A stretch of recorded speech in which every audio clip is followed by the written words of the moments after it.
Halo, saya Krisna Apriani. Pada kesempatan kali ini akan membahas mengenai penyebab terjadinya perubahan dalam strategi pemasaran. Faktor apa saja yang menyebabkan perubahan dalam strategi pemasaran? Jadi, terdapat beberapa faktor utama yang menyebabkan terjadinya perubahan dalam strategi pemasaran, yaitu yang pertama, siklus daur hidup produk. Strategi harus disesuaikan dengan tahap-tahap daur hidup produk, yaitu yang pertama perkenalan, tahap pertumbuhan, tahap kedewasaan, dan tahap kemunduran. Yang kedua, tingkat persaingan perusahaan di pasar.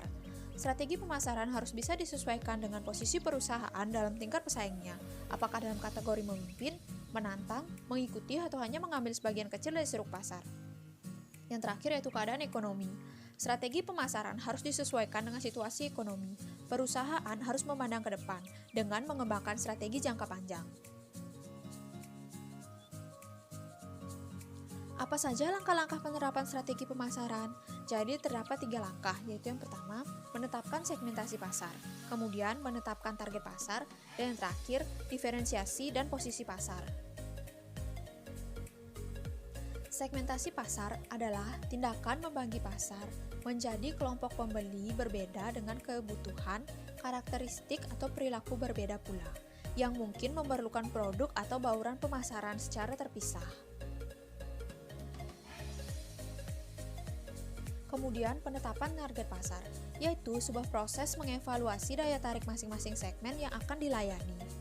Penetapan sasaran pasar terdiri dari merancang strategi untuk membangun hubungan yang benar dengan pelanggan yang tepat.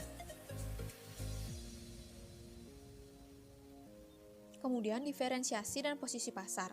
Perusahaan harus memutuskan bagaimana mendiferensiasikan penawaran pasarnya untuk setiap segmen sasaran dan posisi apa yang ingin ditempatinya dalam segmen tersebut. Posisi produk adalah tempat yang diduduki produk relatif terhadap pesaingnya dalam pikiran konsumen. Pemasaran ingin mengembangkan posisi pasar unik bagi produk mereka. Jika sebuah produk dianggap sama persis dengan produk lainnya di pasar, konsumen tidak mempunyai alasan untuk membeli produk tersebut.